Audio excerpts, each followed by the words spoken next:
আপনারা আদিবাসী? আমরা মুন্ডা লোক। মুন্ডা লোক। হ্যাঁ। আচ্ছা আচ্ছা, তাহলে আপনাদের সুযোগ সুবিধা কি বেশি আছে, তাই তো? হ্যাঁ, বেশি আছে, আমরা কিন্তু পাচ্ছি না। সব তো বলছে আমরা সুযোগ সুবিধা বেশি পাচ্ছি, মুন্ডা লোক নাই সুযোগ সুবিধা বেশি পাই, আমরা কিছুই পাই না। বাচ্চাদের দুটো দুটো বাচ্চা মাস করতে আমার বাসে খেটে খাওয়ার সংসার আমার 4,000 টাকা বার করে দিতে হয়। আমি কোথায় পাবো মাসে 4,000 টাকা?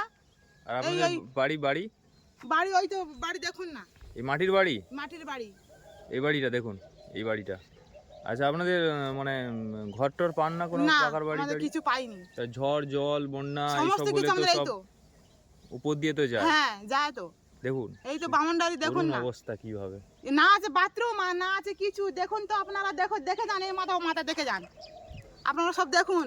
এই যে জঙ্গলের কোলে দাঁড়িয়েছি একদম, এই দেখুন, মানে জীবনকে বাজি রেখে বাবুর সঙ্গে লড়াই করে জীবন চালাচ্ছে এই প্রতিটা তো না আছে রান্না মুহূর্ত। করে, এই দেখুন তো, এখানে যদি বসে রান্না করে, এখানে যদি এসে যদি ঝামার, আমি কি বাঁচবো না কি বলুন তো? এই বাচ্চা কাচ্চা নিয়ে আমি এখানে রান্না করে খাই, কি করব? কোথায় যাব? আমার তেমন আর্থিক অবস্থা নেই যে আমি একটা রান্নাঘর বানাবো।